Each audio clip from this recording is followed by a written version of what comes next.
Good evening, dear friends, and a very warm welcome to each and every one of you. Wherever you're listening from tonight, maybe tucked safely under the blankets, curled up in your favorite quiet corner of the house, or perhaps lying somewhere peaceful, while the world slowly quiets down outside. I'm so happy you're here with me. Take a slow, gentle breath in. Let your shoulders soften and drop. Maybe pull the blanket or duvet up just a little higher and allow the day to quietly drift away. Thick yellow fog smothered London that bitter autumn evening, choking the gas lamps and muffling every sound. At 221B Baker Street, Sherlock Holmes sat restless by the fire, craving a puzzle worthy of his mind. Then came the urgent knock, and a desperate husband with a tale of tragedy. Eleanor Hargrove lay dead in her Belgravia drawing-room, lips blue. The teacup spilled, the faint, bitter almond scent of cyanide in the air. Scotland Yard called it suicide. But Holmes saw the first link, a single saffron thread caught in the window latch, fresh mud that belonged nowhere near Eaton Square. One tiny detail in a chain that would bind a killer hiding in plain sight. The game is afoot. Chapter 1. The first link. I set down these events as they occurred in the autumn of 1892, when a particularly dense fog had settled over London like a shroud. The air carried the sharp sting of coal smoke from 1,000 chimneys, blended with the dank, earthy rot rising from the Thames mud below. Even inside 221B Baker Street, the chill lingered, pressing cold fingers against the window panes despite the coal fire roaring in the grate. The warmth fought back bravely, filling the room with the comforting crackle of burning coal and the faint, familiar smell of Holmes's strong tobacco, mingling with a trace of carbolic from my medical bag. Nearby, Holmes had spent the past 3 days in a state of profound boredom. He paced rapidly before the fire, his lean silhouette throwing long shadows across the Persian rug. His eyes held that peculiar restless gleam I knew so well. Hunger for a problem worthy of his mind. The Stradivarius rested untouched upon the settee. Even the violin failed to ease him. Data, data, data, he muttered under his breath, reaching into the Persian slipper on the mantel for a fresh pinch of shag. He drew upon his pipe thoughtfully, the smooth bowl warm against his palm. Mrs. Hudson's light footsteps ascended the 17 stairs, followed by a gentle knock. "A gentleman to see you. Mr. Holmes," she said, stepping aside to admit our visitor. A tall man entered, his overcoat dark, with fog damp and clinging to him like a second skin. The rough tweed carried the outdoor smells of wet wool, horse sweat from hansoms, and distant river mud. He removed his hat with trembling fingers, revealing thinning hair and a face drawn tight with anxiety. "Mr. Sherlock Holmes." His voice was low, almost breaking. "The same," Holmes replied calmly, indicating the armchair opposite his own. "And this is my friend and colleague, Dr. Watson." The stranger sat, hands clasped so tightly the knuckles showed white against the worn leather gloves. "My name is Reginald Hargrove. I'm a spice merchant with premises in Leadenhall Market. Last night, God help me, my wife Eleanor was found dead in our drawing room in Eaton Square. The police say poison. They call it suicide. I know it was murder." I felt the familiar stir of interest. The fire popped, sending a shower of sparks upward. Holmes steepled his fingers beneath his chin. "Proceed, Mr. Hargrove. Omit no detail, however trivial." Hargrove spoke in a rush. Eleanor had been discovered at dawn by the maid, sprawled in her favourite chair, an overturned teacup beside her on the small rosewood table. Her lips bore a faint bluish tinge. The air held the unmistakable bitter almond odour of prussic acid. No suicide note had been found. She had seemed cheerful only the day before, planning a small dinner for friends. He drew from his pocket a tiny glass vial, empty, save for a few clinging orange threads. This held saffron, her favorite for flavoring tea. She kept it by her chair. But she would never take her own life.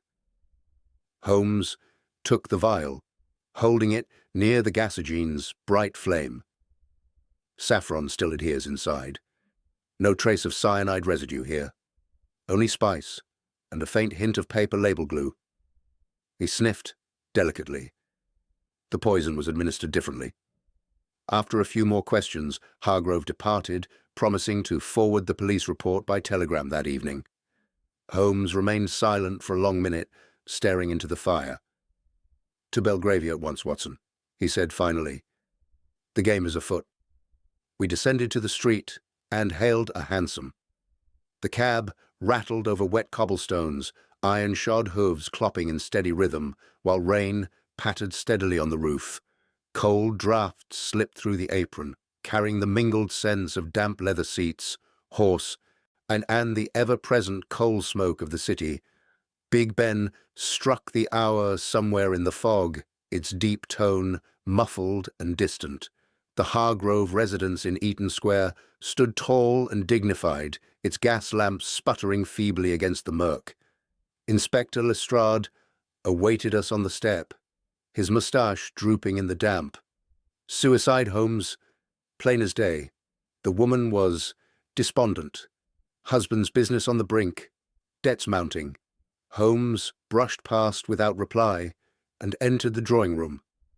The air inside held stale tea, beeswax polish, a trace of carbolic from recent cleaning, and the faint underlying rot of Thames mud tracked in on boots. The overturned cup rested on its side, porcelain cracked but not shattered. A single struck match lay nearby, its sulphur scent still lingering. Holmes knelt beside the chair, long fingers tracing the carpet. "Observe, Watson." The first link. He indicated faint reddish stains near the chair legs, crushed saffron threads mixed with darker particles. Not blood, spice. Yet the cup itself shows only ordinary tea residue. No saffron within. He rose and crossed to the window. Footprints here on the sill. Narrow, but the mud is reddish clay, not the black garden loam of this square. And note the heel. Deeper impression on the left side. A limp, or perhaps a deliberate uneven gait. Lestrade gave a short laugh. "The maid's boots, no doubt. She's been in and out all morning." Holmes paid no heed. Second link. The teacup handle bears no clear fingerprints, only faint smudges, consistent with gloved fingers. Yet a lady taking tea alone in her own home does not wear gloves. He drew upon his pipe once more, eyes narrowing. Yes, third link. A single fresh saffron thread caught in the window latch. Someone opened this casement after death, perhaps to disperse the almond scent or to plant misleading evidence. Lestrade flushed. Preposterous conjecture. Holmes turned to me with quiet intensity. The link. Reddish clay mud on carpet and sill, laced with coal dust. The forge. Such soil exists only near the Shadwell spice warehouses along the river, Hargrove's own suppliers. It belongs nowhere near Belgravia. The chain. Recall the Red-Headed League. Watson, when the criminal's boots carried tunnel clay from Jabez Wilson's supposed club, demolishing his alibi. The earth remembers steps the tongue denies. Here the floor records an intruder from the docks, not a despairing wife. The bind. Eleanor Hargrove did not poison herself. Someone entered by this window and placed cyanide in her tea. The first link is forged, Watson. Did you see it form before I spoke? What chain would you build from these three observations?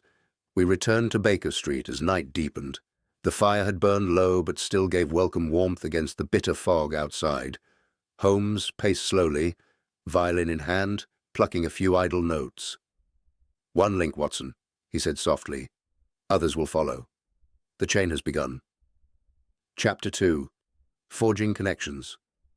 The following morning broke grey and heavy, the fog still clinging to London's streets like wet wool. From our sitting-room window, I could hear the low, mournful moan of foghorns drifting up from the river. punctuated by the occasional clatter of handsome wheels on distant cobblestones. Inside 221B, the coal fire burned steadily, its warmth pushing back the chill that seeped through every crack. The air held the comforting blend of pipe tobacco, fresh coffee, and the faint chemical tang from Holmes's scattered apparatus on the deal table. A telegram arrived, just after breakfast, delivered by a breathless boy whose damp cape left dark spots on Mrs. Hudson's hall carpet. Holmes tore it open with quick fingers. "Hargrove," he said.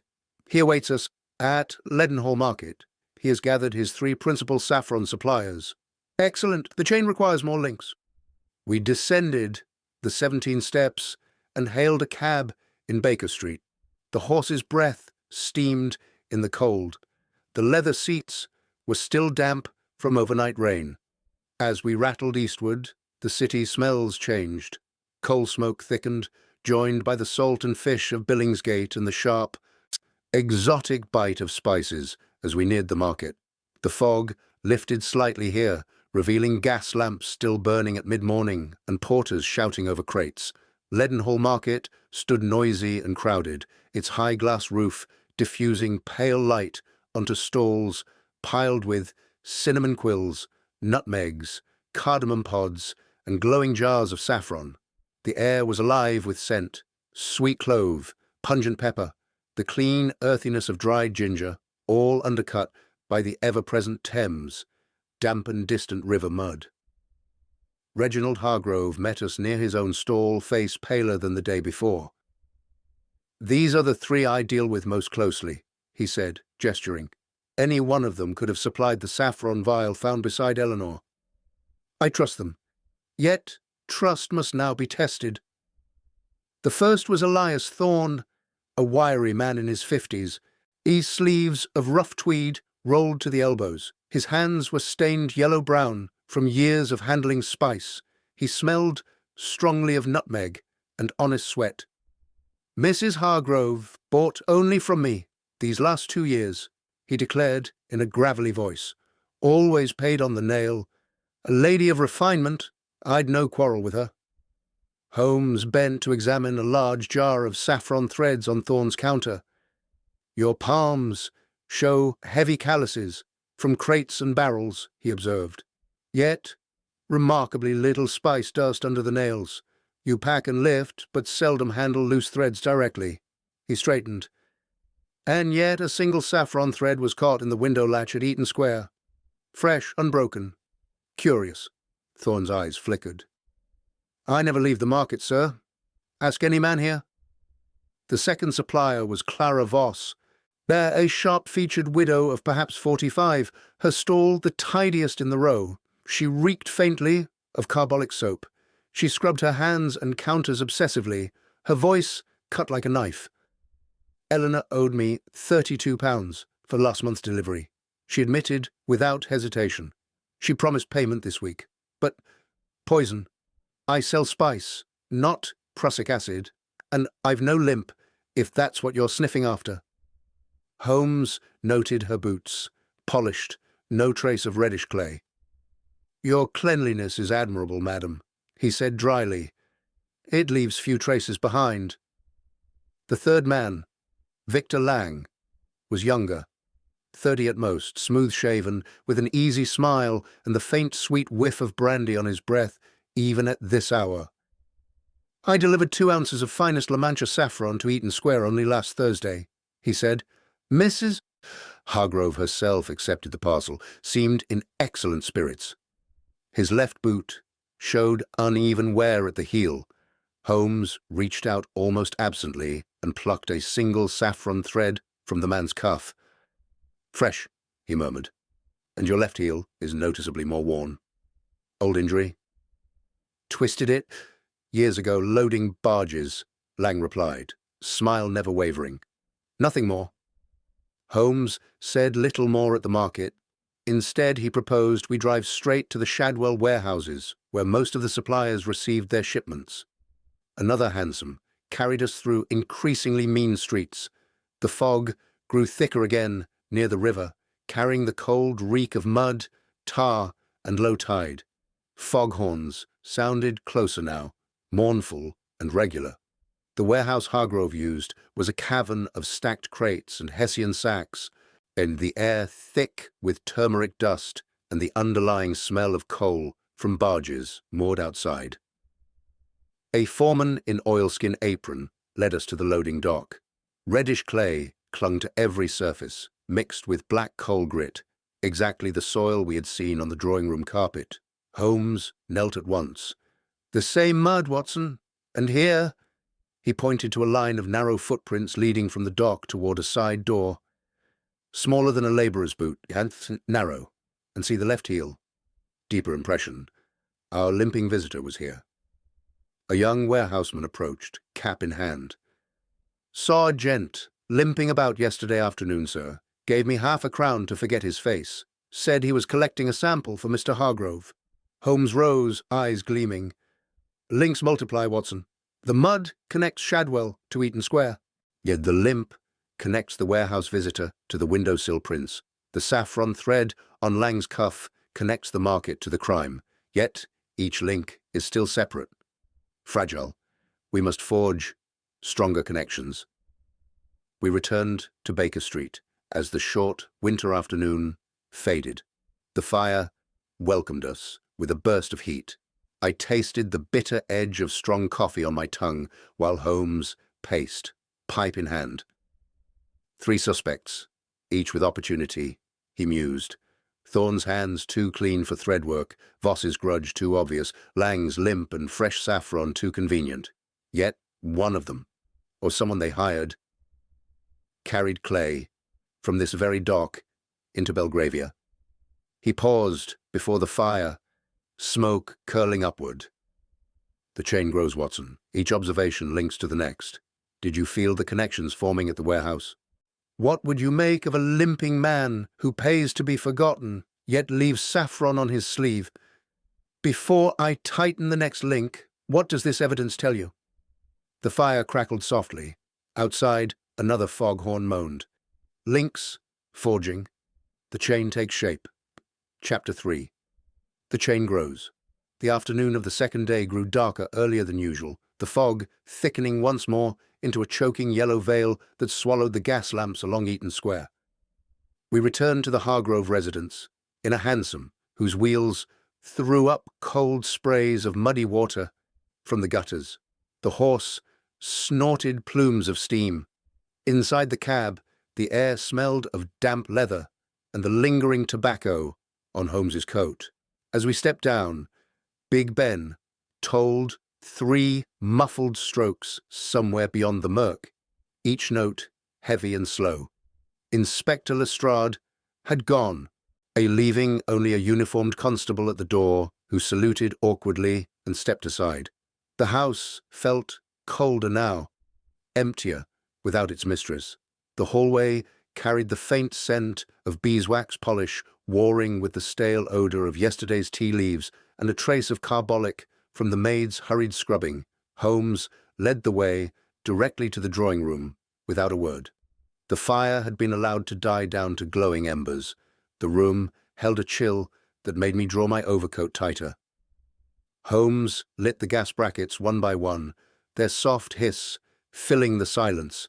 Yellow light spread across the carpet, catching on the overturned teacup, still resting where we had left it.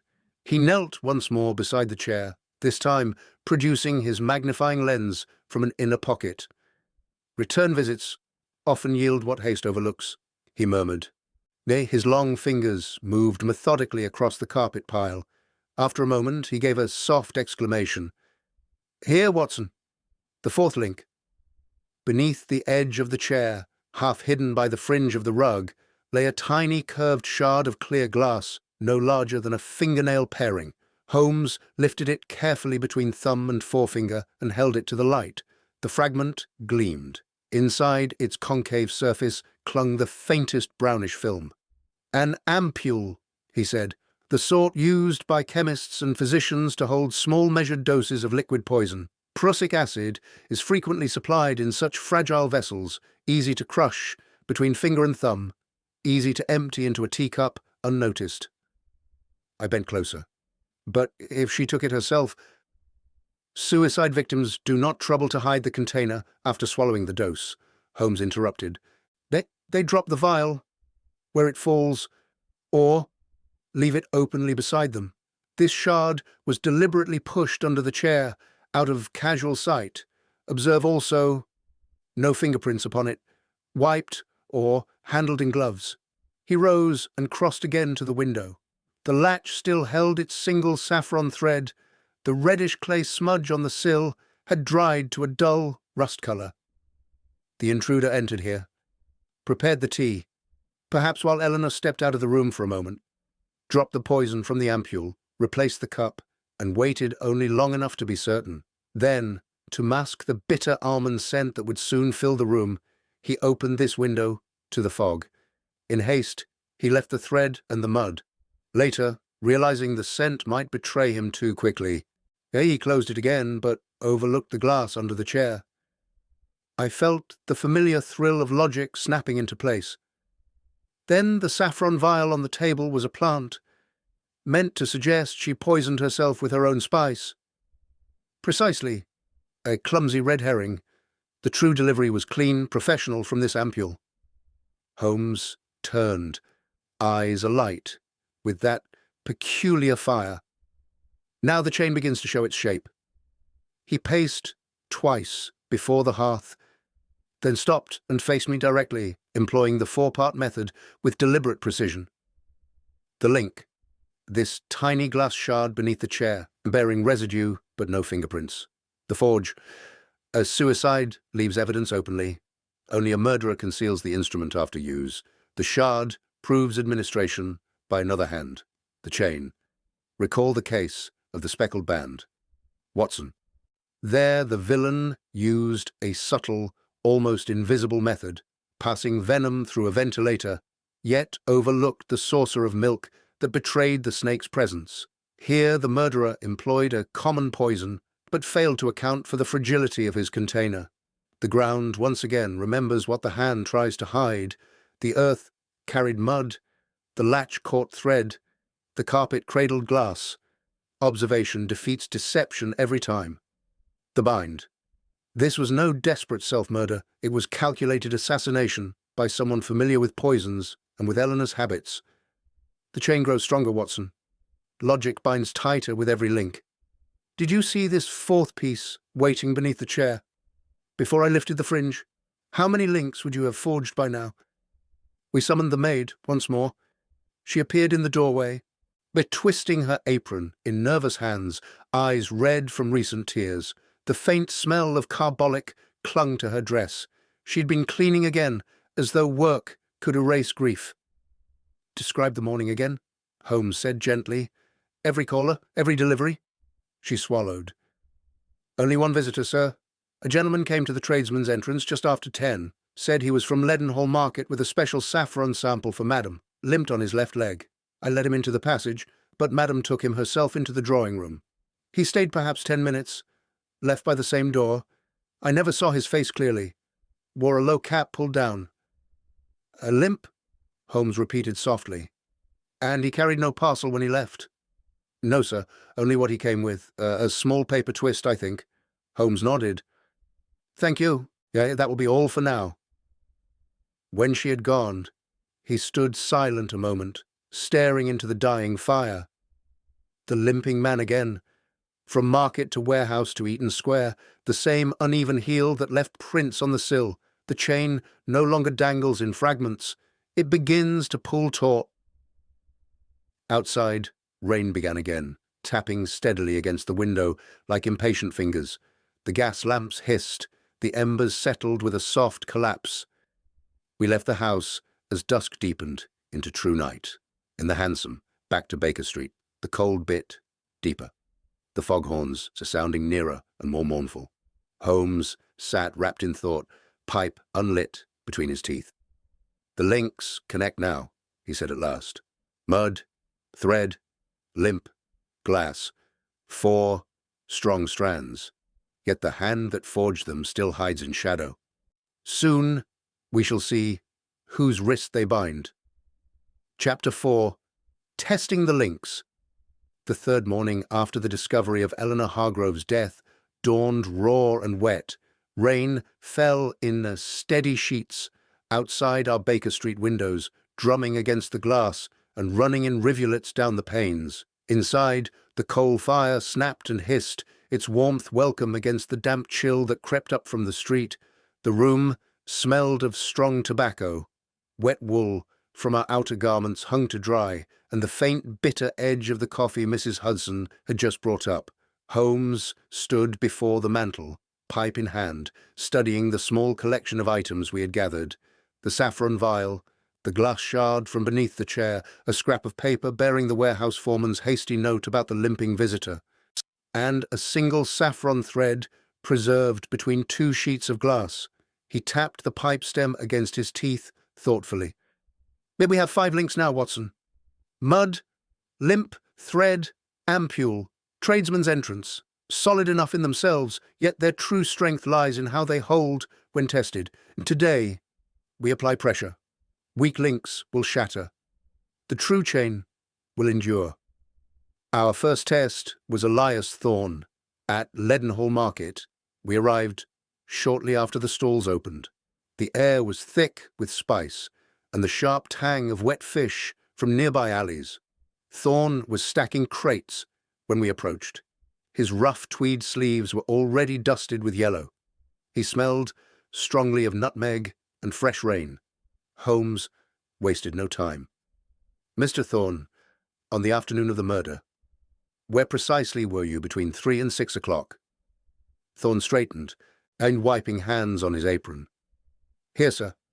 Loading a barge consignment for tomorrow's delivery. 20 witnesses at least. Porters, carters, my own lad. Ask them." Holmes nodded once. "I shall. One further question.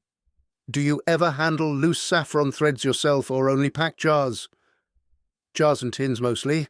Threads only when a customer insists on a sample twist. Rare." We left him untroubled. His alibi would be easy to confirm. His hands, as Holmes had noted earlier, bore no fresh traces of loose spice under the nails, a weak link in any theory connecting him directly to the drawing-room thread. Our second call was Clara Voss at her neat stall. Rain pattered on the market roof above us. The scent of carbolic soap was stronger today, almost overpowering the surrounding spices. She received us with folded arms and a hard stare. "Debts," Holmes began, without preamble. "You said Mrs. Hargrove owed you £32. Did she ever mention difficulty paying?" "Once or twice. Said her husband's imports were delayed by weather. I gave her another fortnight. That's business, not murder." "And your movements on the day in question?" "At my stall till 5, then home to Whitechapel by omnibus. My neighbour saw me light my lamp at 1:30. No limp, no saffron on my person, and no access to prussic acid." Holmes inclined his head. "Your boots remain spotless, madam. No clay, no weakness here." The third test required more movement. We took a hansom to Victor Lang's lodgings near Shadwell, a narrow house smelling of damp plaster and boiled cabbage. Lang answered the door himself, still in shirt-sleeves, left boot off as he favoured the foot, and the uneven wear on the heel was plain to see. Holmes produced the saffron thread we had plucked from his cuff 2 days earlier. "This was on your sleeve when we met, fresh enough to have been acquired that very morning. Explain." Lang's easy smile faltered only a moment. "Must have brushed against a display jar. Happens all the time in the trade." "And the limp?" "Old injury, as I told you. Slipped on wet planks loading a barge 3 years back." Holmes stepped closer. "Yet your heel impression on the warehouse floor matches exactly the deeper left print on the Eaton Square sill." "Same uneven wear? Same spacing?" As Lang's face paled. "Coincidence. Lots of men limp." "Perhaps, but coincidences accumulate suspiciously." Holmes turned as if to leave, then paused. One last question. Who paid you £0.50 to be forgotten at the warehouse yesterday?" Lang swallowed. I don't know his name." Just a man. Said it was a private matter. Gave me the coin and left. Holmes's eyes gleamed. Weak link bends, Watson. This one is buckling. Our final rapid test took us back to Shadwell Warehouse. The foreman, under Holmes's quiet pressure, produced the daybook. An entry showed a small cash payment received from a limping gentleman for sample inspection. No name given. But the foreman remembered the man's face, narrow, clean-shaven, about 35, wearing a low cap and carrying a paper twist. "Sound like anyone we know?" Holmes asked me, as we stood on the loading dock, rain dripping from our hat brims. "Lang," I answered. "Or someone he resembles closely." Holmes nodded. "The chain strains. One more pressure point remains." We returned to Eaton Square in fading light. The maid admitted us once more. Holmes asked her to describe the limping visitor again, every detail of clothing, voice, hands. "Clean hands, Sister," she said. "No calluses like a labourer, nails trimmed, and a faint smell. Not spice exactly, but sweet like brandy." Holmes turned to me. "Not Thorne's rough hands, not Voss's carbolic, Lang's brandy breath. Yet his alibi at the market holds for the morning. He could not have been in two places at once." I felt the logic shift. Then someone impersonating him, or hired by him. Precisely. The limp was exaggerated, the brandy scent deliberate, a disguise meant to point toward the market suppliers. But the glass ampule betrays finer knowledge, medical or chemical, and not a common porter's trick. We stood in the drawing room as rain lashed the windows. Holmes paced before the cold hearth. Thorne's alibi holds firm. Weak link shattered. Voss's grudge real but opportunity absent. Another fracture. Lang's connection strongest yet flawed. He was seen at the warehouse, but the drawing-room visitor had clean hands and medical precision. Therefore, the true hand belongs to one who knows both the suppliers and the household intimately. He stopped, fingers steepled. "Reginald Hargrove himself has a limp from a riding accident years ago, mentioned casually in our first interview. He handles chemicals for preserving spice samples. He carries a faint scent of brandy at all times, and he stands to gain heavily from the insurance upon his wife's life." The fire had gone out. The room felt suddenly colder. "Betsy, 5 tests complete," Holmes said quietly. Weak links lie broken on the floor.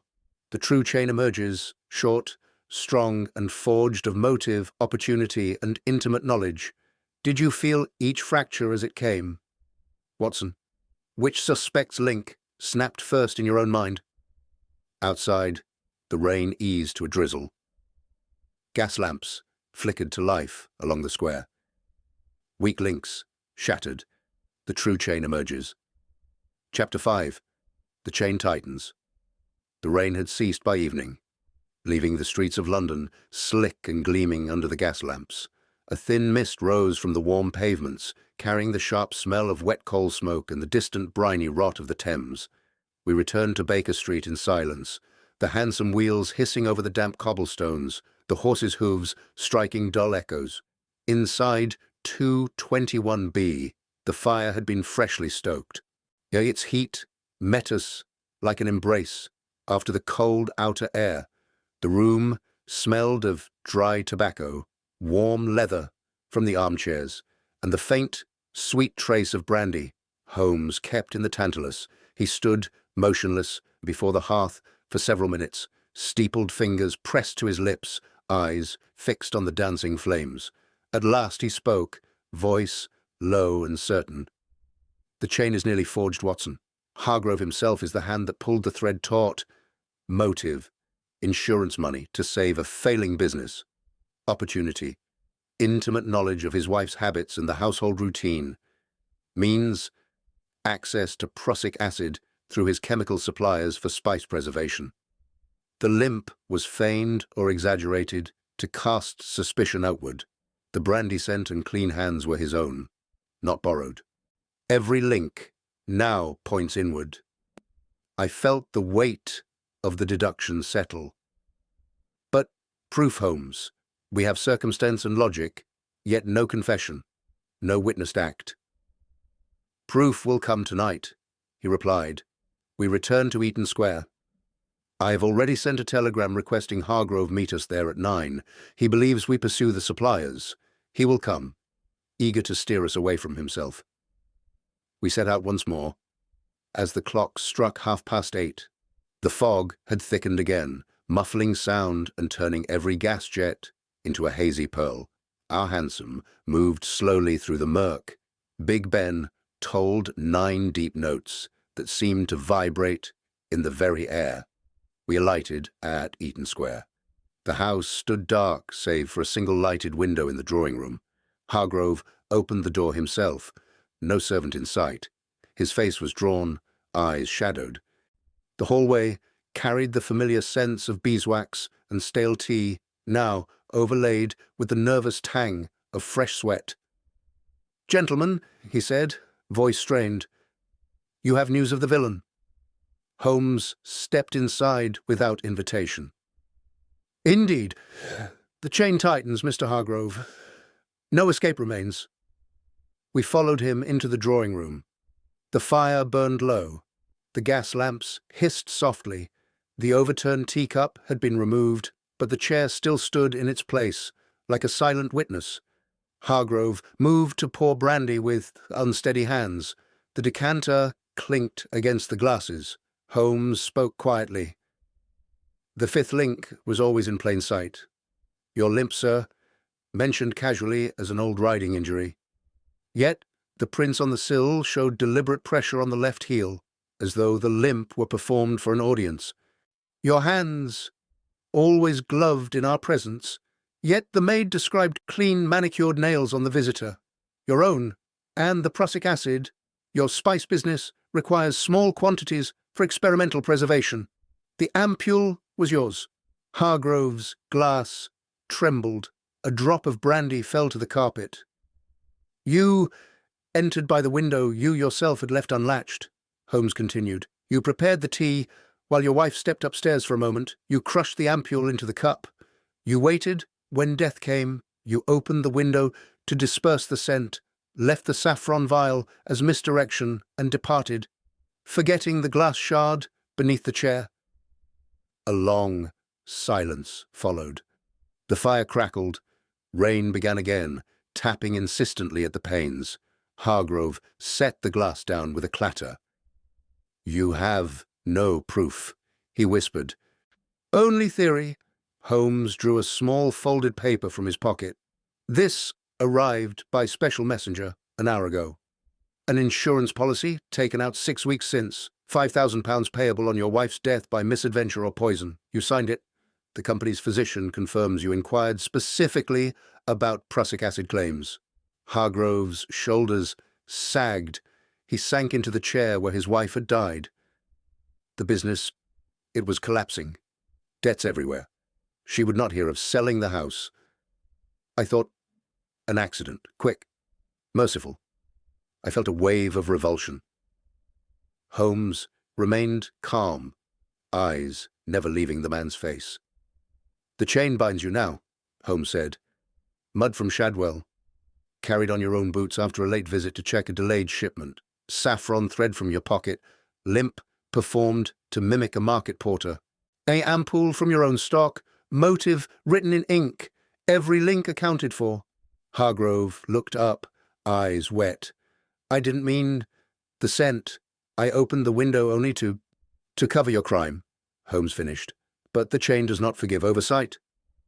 Suddenly, Hargrove lunged, not at us but toward the window. He threw it open and made to climb out onto the narrow balcony above the area railing. Rain lashed in. Cold wind carried the smell of wet stone and distant river mud. I moved instinctively, but Holmes was faster. He caught Hargrove's arm in an iron grip, pulling him back inside with surprising strength for so slender a frame. Hargrove struggled briefly, then collapsed to his knees on the carpet, sobbing. "The game ends here," Holmes said quietly. "No chase through fog-shrouded alleys, no desperate flight. The chain has tightened too far." We summoned a constable from the square. While we waited, Hargrove sat, broken in the chair, staring at the fire. The rain drummed harder. Foghorns moaned far off along the Thames. Holmes stood by the mantel, pipe relit, drawing slow, thoughtful puffs. 5 links now complete, he murmured to me. Mud, thread, limp, glass, motive. The chain no longer dangles. It binds. Did you feel it draw tight when he lunged for the window, Watson? Before I named the insurance policy, what final observation would have convinced you the quarry was Hargrove himself? The constable arrived, handcuffs cold and gleaming in the gaslight. Hargrove offered no resistance as they led him away. The drawing room fell silent save for the steady fall of rain and the soft collapse of embers in the grate. The chain tightens. No escape now. Chapter 6. Links to the Past. The fog had lifted somewhat by the following morning, though a thin grey veil still hung over London, muting the gas lamps that burned late into the day. Rain had left the cobblestones black and shining. Every hansom wheel that passed sent up a soft hiss of water. At Scotland Yard, Reginald Hargrove sat in a small interview room, wrists bound by cold iron cuffs. The air inside carried the familiar smells of carbolic disinfectant, old pipe tobacco smoked by generations of policemen, and the faint metallic tang of damp stone walls. A single gas jet hissed overhead, throwing harsh shadows across his face. Holmes and I were admitted shortly after 10. Lestrade stood by the door, arms folded, moustache twitching with satisfaction. "He's said almost nothing since last night," the inspector reported. "Only asks for his solicitor. But we've seized his papers, ledgers, letters, the insurance policy, plenty to work with." Holmes seated himself across from Hargrove without ceremony. The merchant looked older in the unforgiving light, hollow-eyed, the lines deeper around his mouth. His left leg rested at an awkward angle. The limp was no longer exaggerated for disguise, but evident in every small shift of weight. "The chain is forged," Holmes began quietly. "Mud from Shadwell, saffron thread from your own pocket, the limping gait you performed, the glass ampule from your chemical cabinet, the insurance document bearing your signature. Yet the strongest links are not these physical traces. They are the ones that stretch back into the past, habits, choices, and deceptions long buried that the present crime has unearthed." Hargrove stared at the scarred wooden table between them. His voice, when it came, was hoarse. "You want motive. You already have it." "I want the full chain," Holmes corrected. "Every link from years ago to yesterday evening. Begin with the riding accident in '85, the one that left your left heel uneven. You told me of it casually on our first meeting, a fall at a country hunt. Yet in your ledgers, I find no mention of medical fees, no doctor's bill. Curious, for so serious an injury." Hargrove's eyes flickered. "I paid in cash. Discreetly." "Discreetly," Holmes repeated. "Like the small sums you withdrew monthly from the business account between 1888 and 1890, never more than £20 at a time. Always recorded as miscellaneous trade expenses. Yet no corresponding purchases appear in your stock books. Where did the money go?" Silence stretched. The gas jet popped softly. Somewhere down the corridor, a door slammed, sending echoes along the stone passage. Hargrove exhaled slowly. "A woman in Whitechapel. Not what you think. She was ill. Consumption. I helped with medicines, coal for her fire, rent when she could not work. She died in the winter of '90. I stopped the payments then." Holmes leaned forward slightly. "And the guilt remained. You never told your wife." "No, Eleanor would not have understood. She was proper, devout. She believed in charity through the church, not secret envelopes, slipped under doors."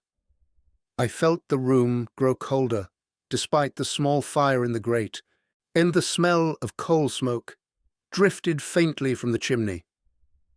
Holmes continued. "After her death, you turned to speculation, importing saffron and rare spices on credit, hoping one large shipment would right the books. But weather delayed vessels, prices fell, debts mounted. You took the insurance policy in secret 6 weeks ago, naming yourself sole beneficiary. When Eleanor refused to sell the Eaton Square house, her family home, you saw only one path left. Hargrove's head bowed. I told myself it would be quick, merciful. She would not suffer. I crushed the ampule while she fetched her shawl. The almond scent. I opened the window only to let the fog take it away. I left the saffron vial to make it seem despair over money troubles. I never meant the police to look beyond suicide. Holmes drew upon his pipe, the bowl glowing briefly in the dim light. Yet you underestimated observation. The carpet remembered your boots, the latch caught your thread, the chair hid your vial, and the past, your past, supplied the final connections. The limp you once suffered became the tool to misdirect us toward the market men. The chemical knowledge from preserving spices became the means. The secret kindnesses you performed in Whitechapel taught you how to move unseen, how to leave no trace, until you left too many.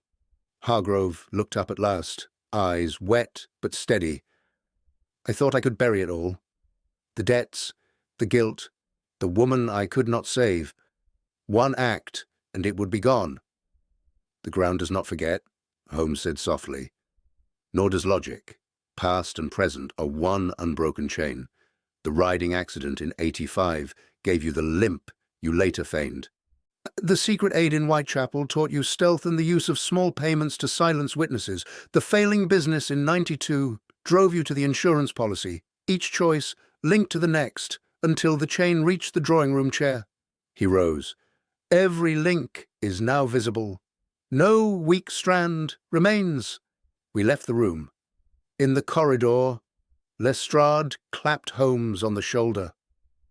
Clean case, Holmes. Confession, motive, evidence. The assizes will have him quick enough. Holmes said nothing until we were back in the hansom, rattling toward Baker Street through thinning fog. The air tasted of wet stone and distant river. The wheels clattered over cobbles, still slick from rain. The past is never truly buried, Watson, he murmured. It merely waits for the present to call it forth. Hargrove thought he could sever old links, debts of money, the debts of conscience. Instead, they fused into the strongest part of the chain that now binds him. I nodded, watching gas lamps flicker past like slow-moving stars. You saw it from the beginning, didn't you? That the murderer was not a stranger from the docks, but the man who knew the house best. I saw possibilities, Holmes replied.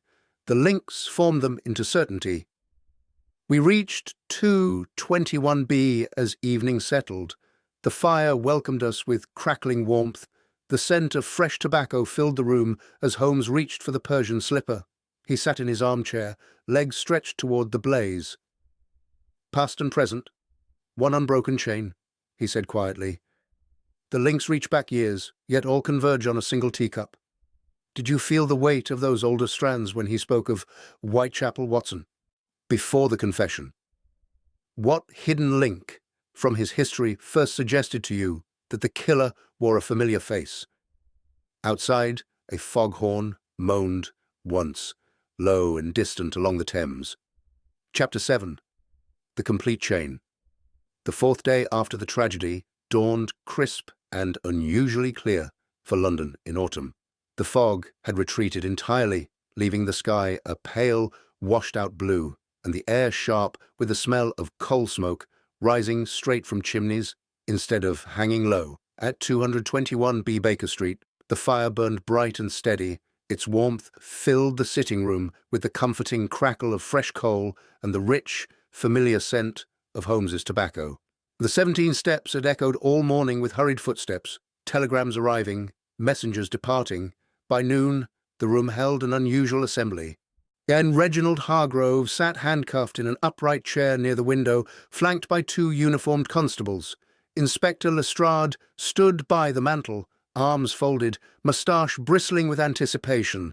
Clara Voss and Elias Thorne occupied the settee, stiff and wary, Victor Lang leaned against the wall, left boot crossed over right, eyes darting. The maid from Eaton Square perched on the edge of a straight chair, twisting her apron. I took my usual place, beside the deal table, notebook open, though I knew no notes would be needed once Holmes began. Holmes stood before the fire, back to the flames, hands clasped behind him. His thin frame cast a long shadow across the Persian rug. The Stradivarius rested untouched on the settee. Even the violin had no part in this final scene.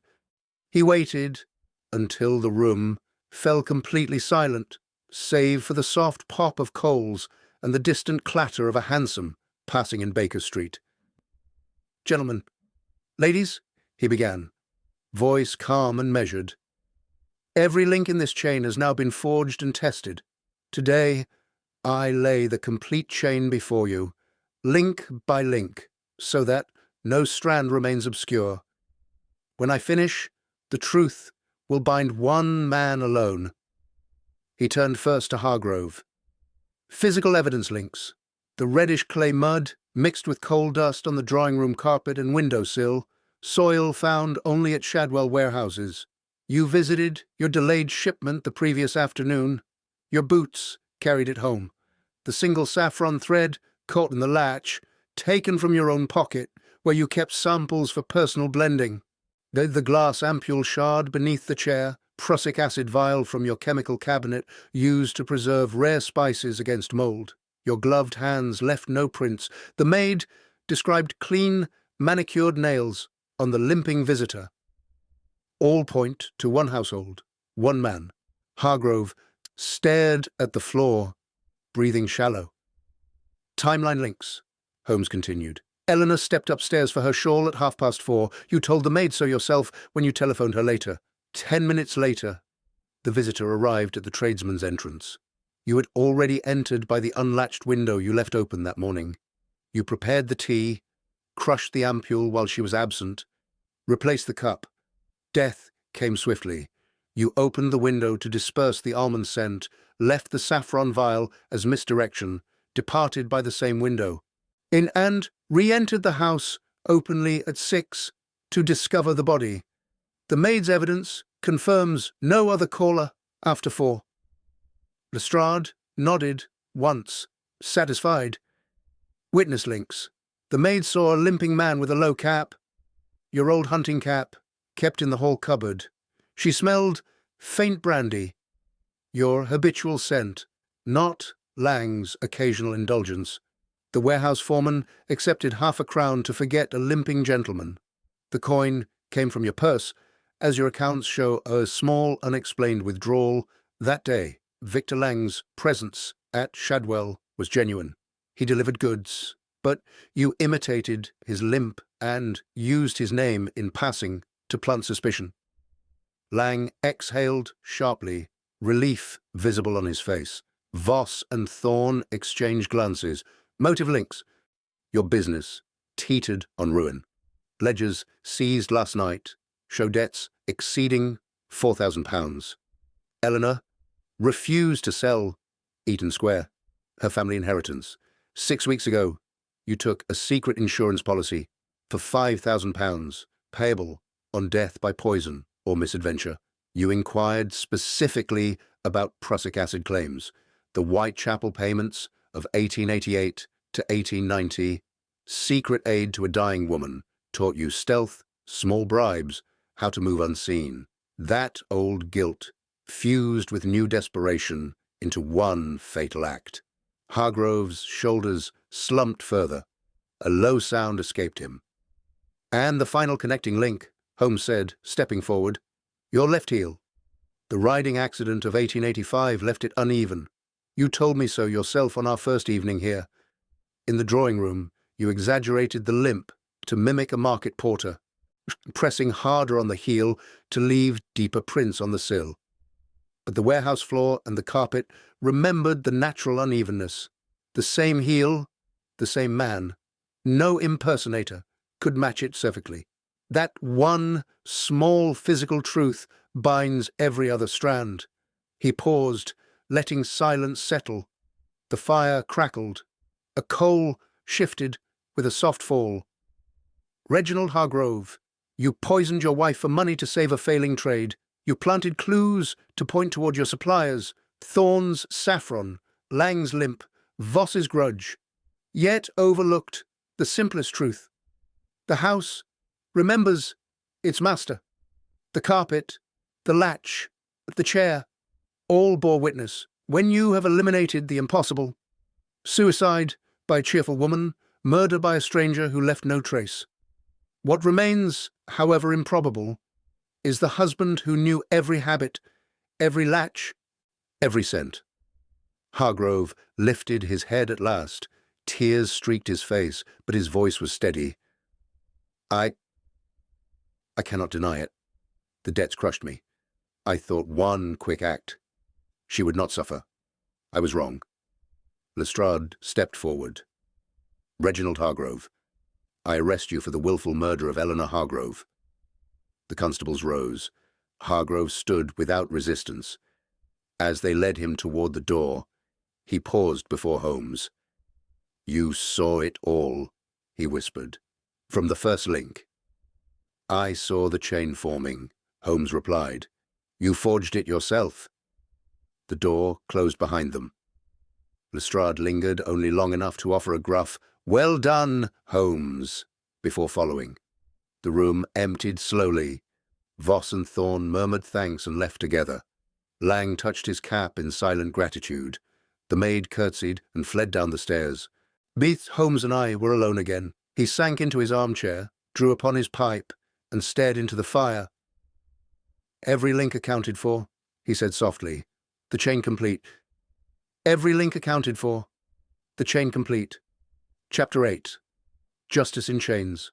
The afternoon following the gathering at Baker Street turned bitterly cold. A fresh wind swept down from the north, driving the last remnants of fog before it and carrying the sharp, clean bite of frost mixed with the ever-present coal smoke of London. Gas lamps along the embankment were already lit by 3 o'clock, their flames steady in the clear air.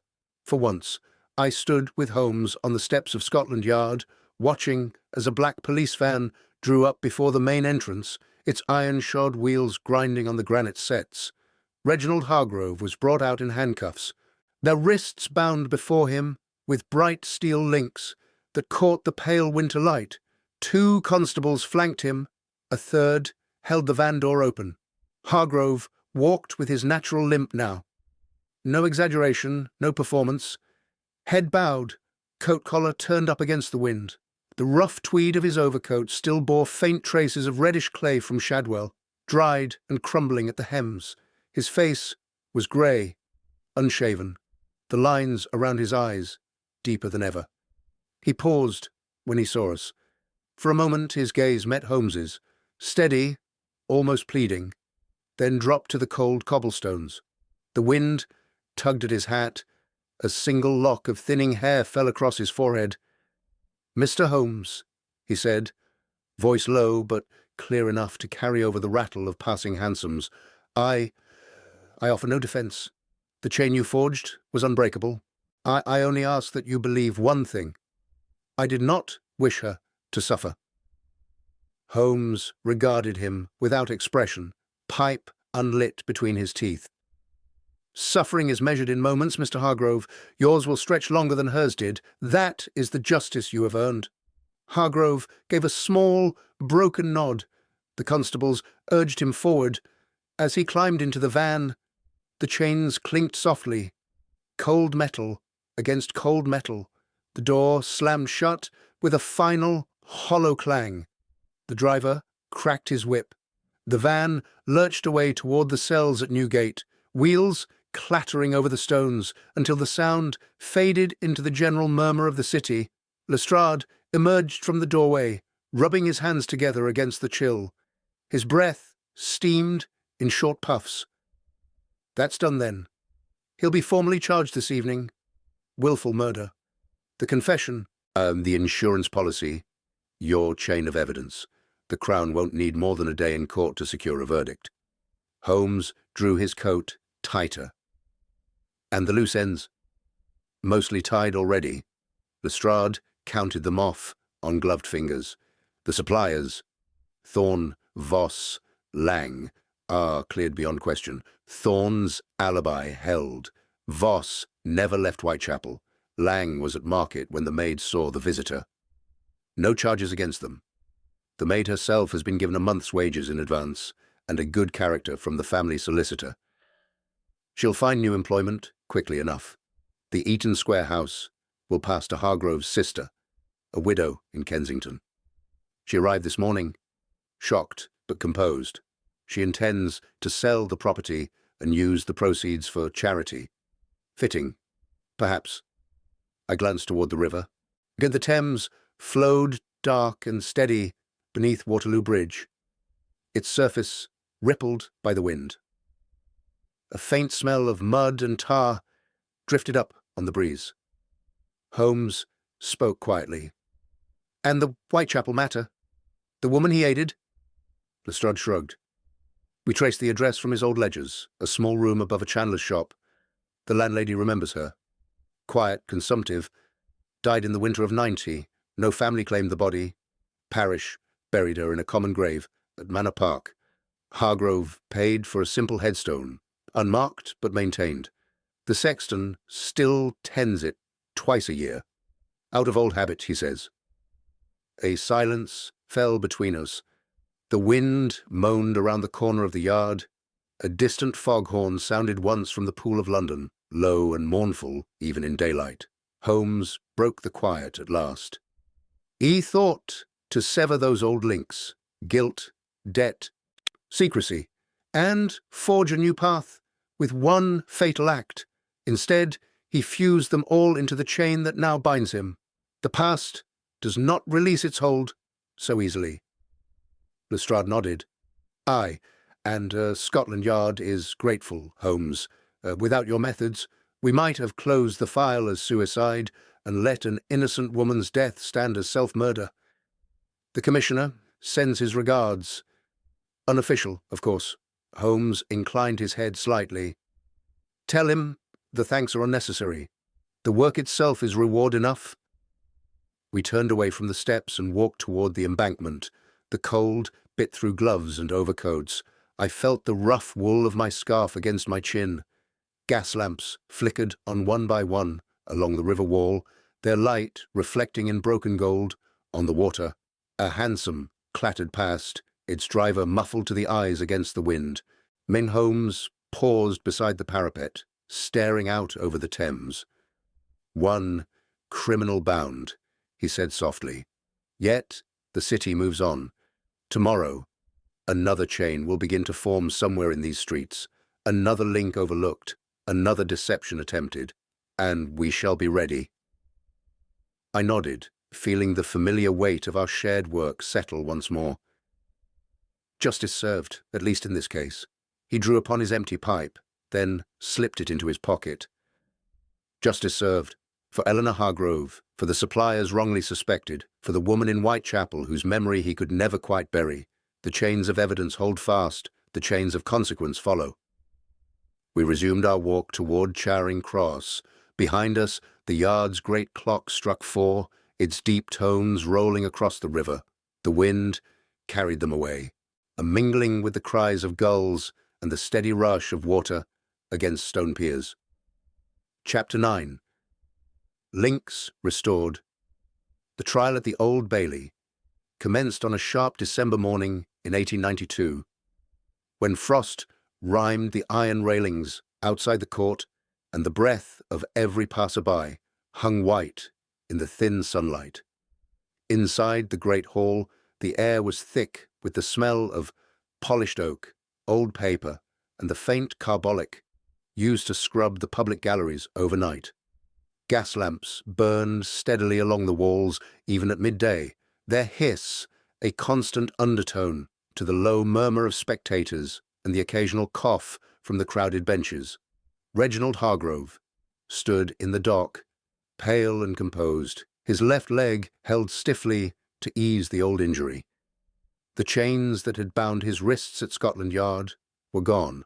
Instead, he wore the plain dark suit of a respectable merchant, though the cuffs were frayed at the edges, a small, silent testament to the collapse of his fortunes. His eyes never left the judge's bench. He answered questions in a low, steady voice that carried no plea for mercy.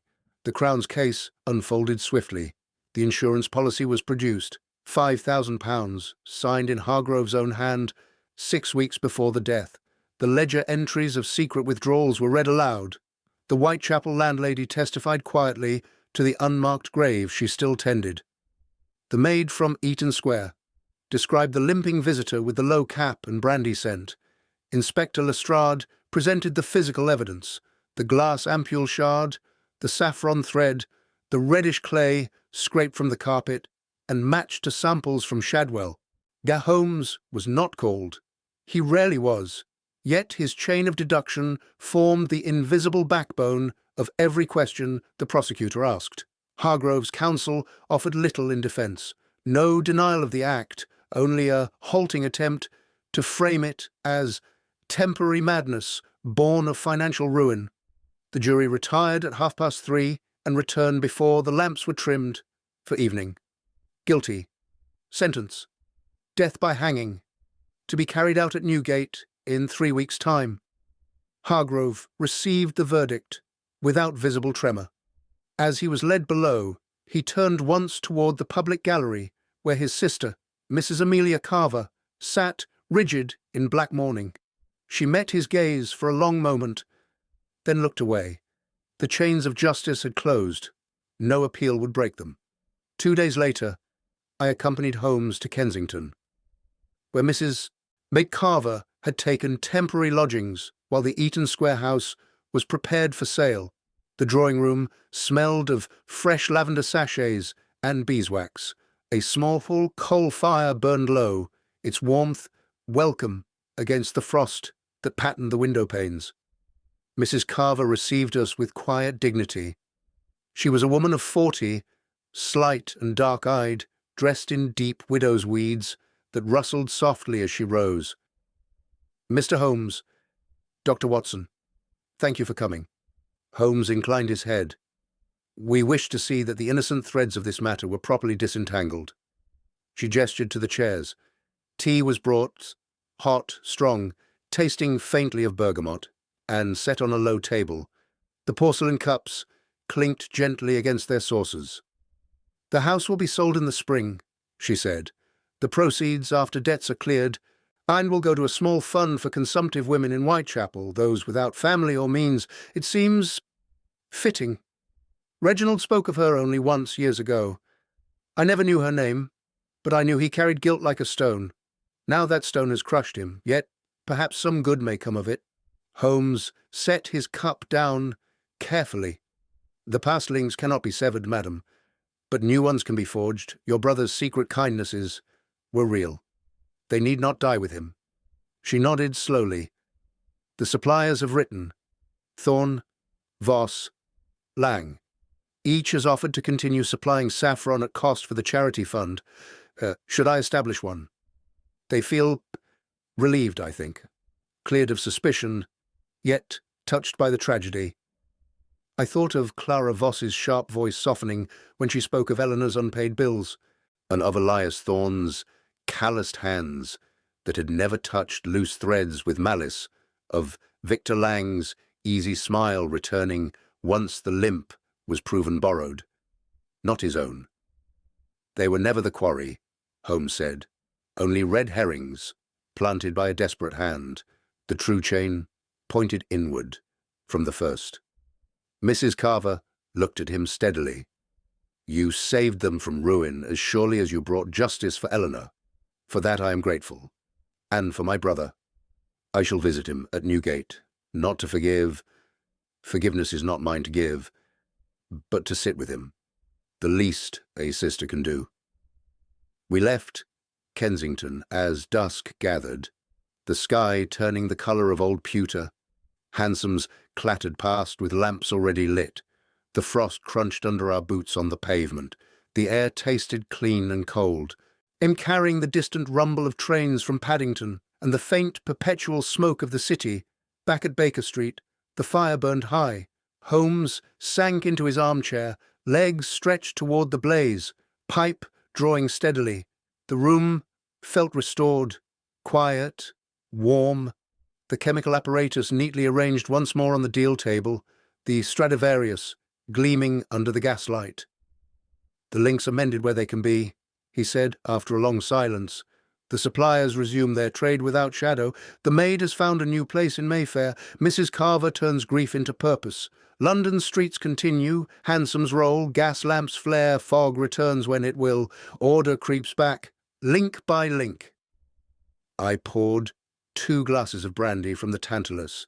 The sweet burn chased the chill from my throat. "You sound almost satisfied," I observed. He smiled faintly, the rare, genuine curve of lips that meant more than words. "Satisfaction is too strong a word, Watson. But the chain held. No innocent bore its weight. That is enough." Outside, a newsboy called the evening editions. Big Ben struck 7 deep notes that carried clearly through the crisp air. The city moved on, merchants closing stalls, clerks hurrying home, foghorns sounding low along the river as night deepened. Chapter 10. By the fire at Baker Street, weeks had passed since the black van carried Reginald Hargrove away from Scotland Yard. The new year of 1893 had come in quietly. Frost still clung to the window ledges of 221B Baker Street, but inside the sitting room the coal fire roared with steady warmth. The flames danced high, casting golden light across the Persian rug, the scattered chemical apparatus, and the worn leather of our armchairs. The air held the rich, comforting blend of strong tobacco from Holmes's pipe, the faint, sweet burn of brandy in our glasses, and the clean, dry scent of fresh newsprint stacked on the side table. I sat with my legs stretched toward the blaze, a medical journal open on my knee but unread. Holmes reclined in his favorite chair, long fingers steepled beneath his chin, eyes half closed in that peculiar attitude of reflection. The Stradivarius rested across his lap. Every so often he plucked a single, soft note that lingered in the quiet room, like a question left unanswered. Outside, the city moved on. Hansom wheels clattered faintly on frozen cobblestones. A distant foghorn moaned along the Thames. Big Ben struck the quarter hour with deep, measured tolls that carried clearly through the still night. Then the evening papers lay open between us. The Hargrove case had faded from the front pages. Only a brief paragraph in the Times noted the execution at Newgate 3 days earlier. Swift, private, unremarked by crowds. The suppliers had resumed trade without shadow.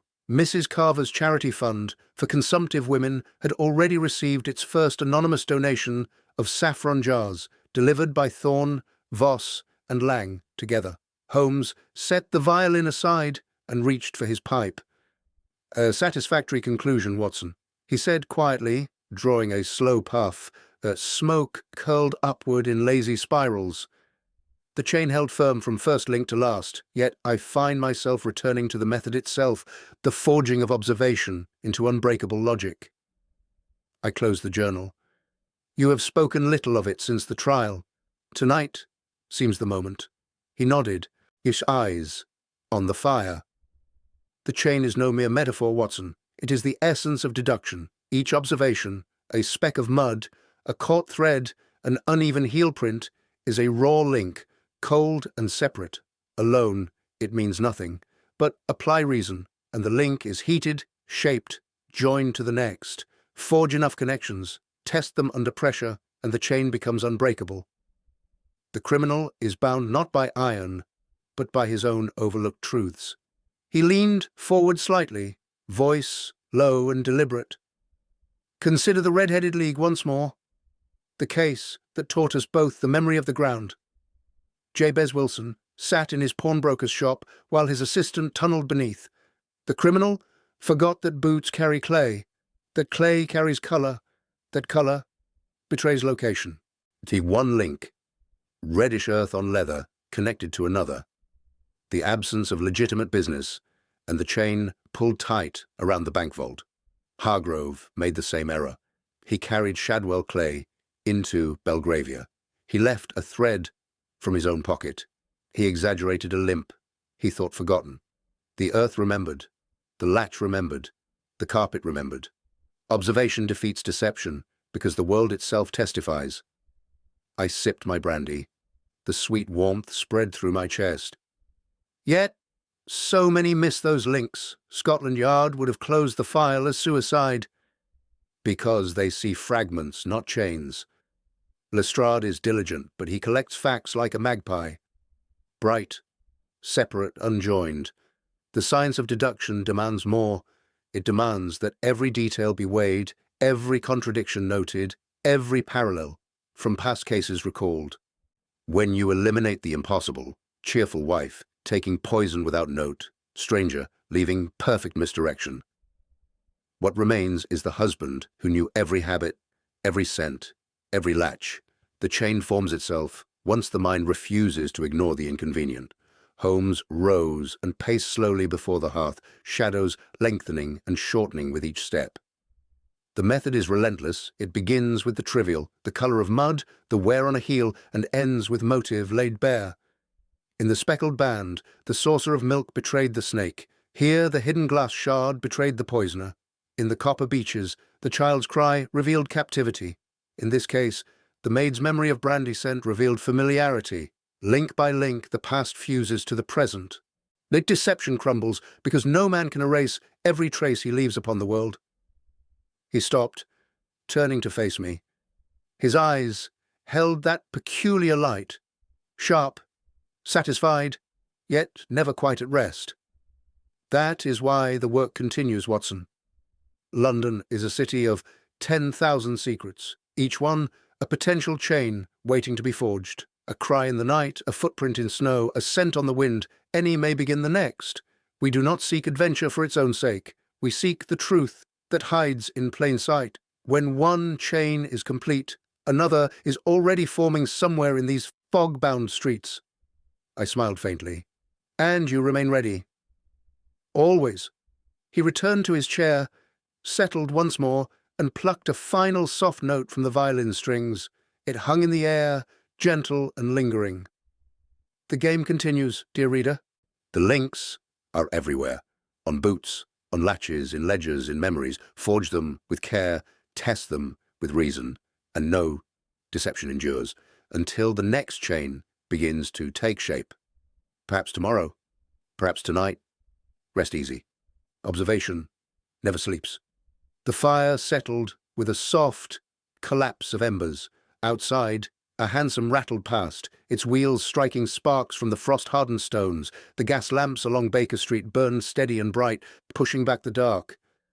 Until the next chain forges, dear listener, the game continues.